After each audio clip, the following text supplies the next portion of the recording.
Hello বন্ধুরা, গণেশ চতুর্থী কীভাবে শুরু হয় জানেন কি? যদিও গণেশ চতুর্থী প্রথম কখন কীভাবে পালিত হয়েছিল তা অজানা।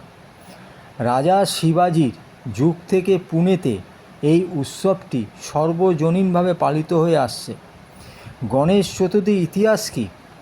গণেশ চতুর্থী বা গণেশ উৎসব হিন্দুদের দেবতা গণেশের বাৎসরিক পূজা উৎসব বলে গণ্য করা হয়।